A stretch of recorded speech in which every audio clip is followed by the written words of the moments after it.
Во клубот на пратеници во секој момент ќе стартува лидерската средба која ја иницираше премиерот Мицкоски. Поканата ја прифатија сите политички партии, освен опозицијската СДСМ.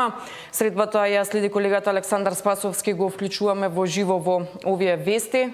Александар, многу теми се наметна пред почетокот на оваа лидерска средба, со оглед дека сите политички партии најавија свој барања, што ќе биде во фокусот и кои се досега пристигна во клубот на пратеници. Со пристигнувањето на представниците на ЗНАМ, министерот Минчев и пратеникот Карапеовски практично се заокружи списокот на сите оние кои што на некој начин си резервира столче на онаа маса на која што премиерот Мицкоски ги покани лидерите на парламентарните политички партии кои што имаат формирано свој пратенички групи. Пред малку пристигна и лидерот на ДУИ Али Ахмети. Го видов пристигнувањето и на представникот од коалицијата Вреди, градоначалникот на Тетово Билал Касами. Предходно пристигна и премиерот Мицкоски, придружуван од координаторот на пратеничката група на ВМРО-ДПМН Мицевски. Прв овде во клубот на пратениците пристигна лидерот на Левица Димитар Апасиев, кој, како што рече, прв пат доаѓа на лидерска средба. Меѓу темите, фокусот, барем онака како што го става опозицијата, е укинувањето на пржинската влада, иако премиерот, кога ја свикуваше оваа лидерска средба, најави дека сака да посвети време на оние реформски закони кои што во периодот кој што доаѓа ќе бидат на агендата во законодавниот дом. Дел од нив влегоа, дел од нив се усвоени од влада, дел веќе објавени на ЕНЕР, меѓутоа и да се најде начин да се обезбеди она потребно Бадентерово мнозинство пред се за избор на народен правобранител, но и за уште неколку законски решенија за кои што е потребен ваков тип на мнозинство во собранието. Како што реков, меѓу очекувањата е и особено на помалите политички партии, но и на Левица овде во кое што овде ќе го представи на лидерската средба е барањето за измени на изборниот модел и воведувањето на една изборна единица. Имаме дел од очекувањата на лидерот на Левица Димитар Апасиев пред стартот на лидерската средба. Нашите барања веќе ги изјаснивме. Тоа е промена на изборниот законник која е неминовна за следни избори, бидејќи Левица е единствената досега цензурирана партија во овие 35 години на плурализам. Исто така имаме и економски барања поврзани со барањата на синдикатите кои што ќе ги изнесеме внатре.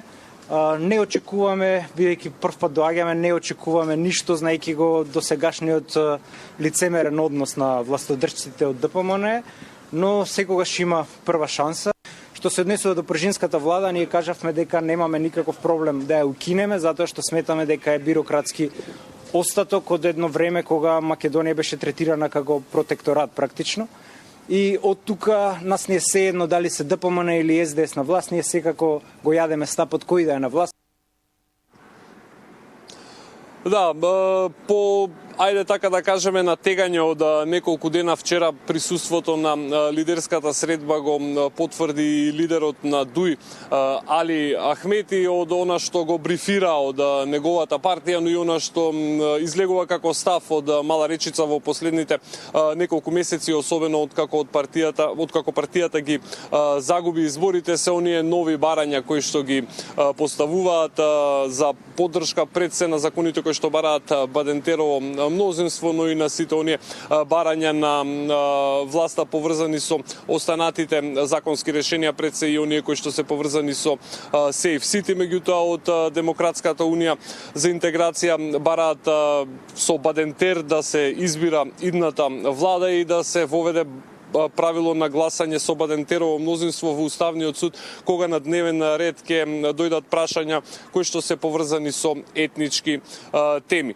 Тоа се горе-долу уставовите на ДУИ, значи ДУИ Левица ќе бидат представници на опозицијата, откако социјалдемократите уште веднаш откако беше најавена лидерската средба практично одбија учество на неа. Од партијата сметаат дека пржинската влада не смее да се укине, бидејќи според нив власта имала премногу контрола врз системот и стравуваат од можни злоупотреби во изборниот процес.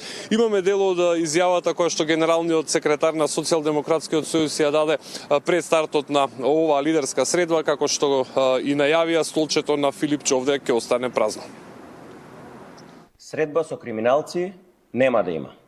СДСМ останува со граѓаните на вистинската страна. Сите што денеска ќе одат на средба со Мицковски за укинување на техничката влада, остануваат соучесници во легитимирање на криминалот и корупцијата, во анти-ЕУ кампањата за изолација на земјата, во планот за предвремени избори и мигранти за пари. Тендер коалицијата ДПМН знам не сака диалог, туку алиби за распишување на предвремени избори кои веќе им се договорени. Не сакаат реформи за ЕУ, туку покритие за намерна изолација на земјата. Им се брза. Им ја откривме корупцијата, им ги разоткривме плановите за мигранти, во буџетот нема пари.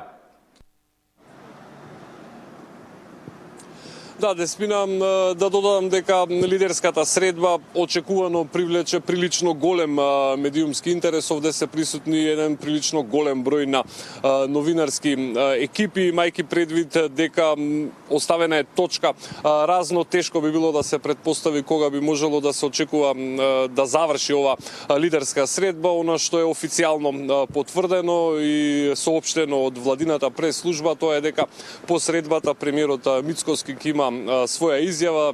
Очекувам истото да го сторат и останатите политички лидери, така што остануваме во клубот на пратеници. Повеќе детали најавувам за попладневните изданија.